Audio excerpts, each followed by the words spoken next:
Bonjour à tous, bienvenue à la Manne Fraîche. Je me réjouis d'être de nouveau parmi vous aujourd'hui et de partager ce que j'ai sur le cœur, la formation du prophète, et nous allons voir pourquoi et en quoi elle consiste.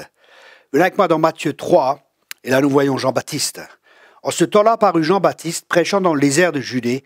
Il disait, repentez-vous car le royaume des cieux est proche.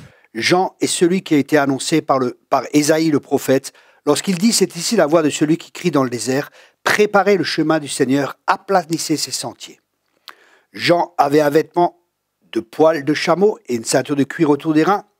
Il se nourrissait de sauterelles et de miel sauvage. Les habitants de Jérusalem, de toute la Judée et de tout le pays des environs du Jourdain se rendaient auprès de lui et confessant leurs péchés, ils se faisaient baptiser par lui dans le fleuve du Jourdain.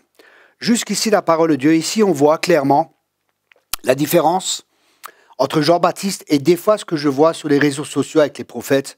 Ici, les gens venaient à lui. Et souvent, les gens, je vois des fois des ministères prophétiques, tous les jours, ils ont une parole, tous les jours, ils ont quelque chose à dire. Dans chaque situation, ils ont une parole du Seigneur. Tout ce qui se passe, ils ont toujours quelque chose à dire.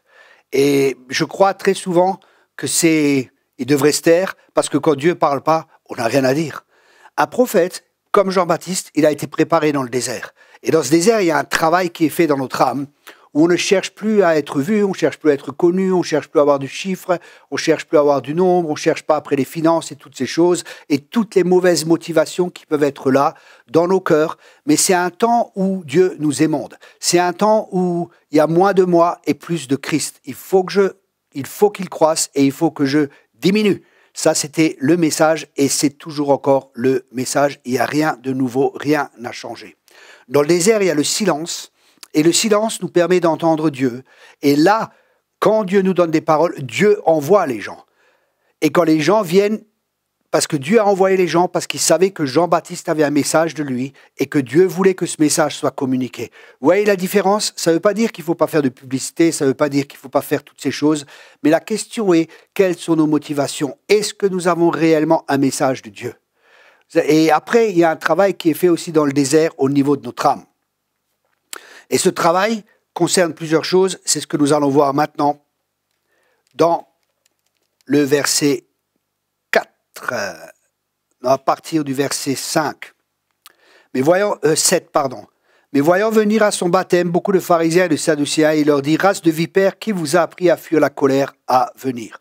Produisez donc du fruit digne de la repentance, et ne prétendez pas en vous-même nous avoir Abraham notre père, car je vous déclare que de ces pierres, si Dieu peut susciter des enfants à Abraham.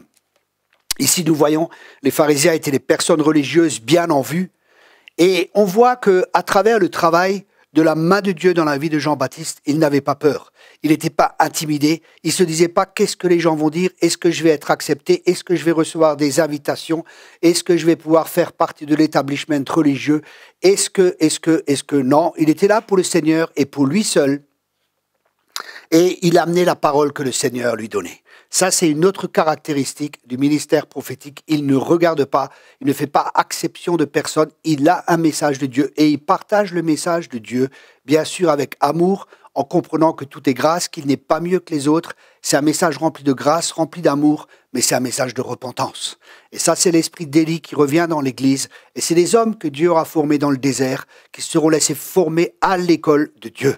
C'est des gens qui ont été préparés, où leur âme a été séparée de l'esprit, où l'influence de leur âme ne sera plus là.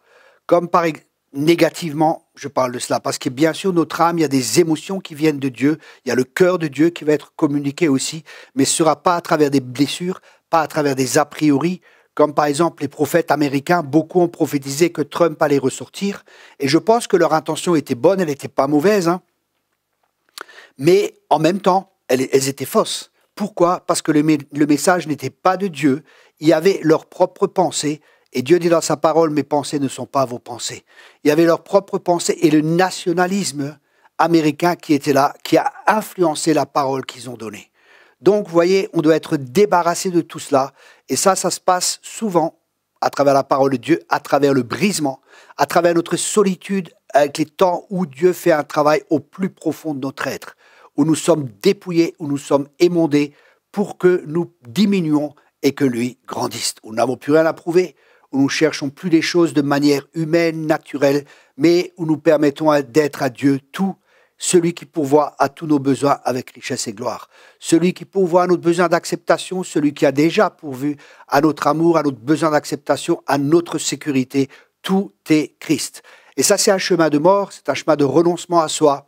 Et malheureusement, beaucoup ne veulent pas suivre ce chemin, mais si quelqu'un veut être son disciple, qu'il prenne sa croix, qu'il me suive et qu'il renonce à lui-même, à cette vie de l'âme, pour recevoir la vie de l'esprit. Cette vie de l'esprit qui amènera et communiquera la vie aux autres. Voilà, on a une école prophétique, je vous encourage à la faire. Le mois prochain, on aura, normalement, j'attends encore la réponse, mais c'est pratiquement sûr, c'est une prophétesse qui nous parlera sur les rêves. Sinon, on aura un prophète ou un autre orateur que je suis en train de chercher. Mais le mois prochain, on aura un orateur. Je vous encourage vraiment à venir, à faire cette école. Ça va changer, impacter votre vie et aller en profondeur pour que vous soyez vraiment des outils que Dieu veut utiliser, que vous soyez vraiment sous le tour du potier où il nous forme et que vous deveniez des vases d'honneur pour sa gloire. Voilà, on se revoit la semaine prochaine. On a un nouveau livre aussi, je vous fais la publicité courtement. Marchez par l'esprit, ça va vous encourager justement. Ça parle aussi de ces choses-là. Soyez tous abondamment bénis. On se voit la semaine prochaine. Merci beaucoup.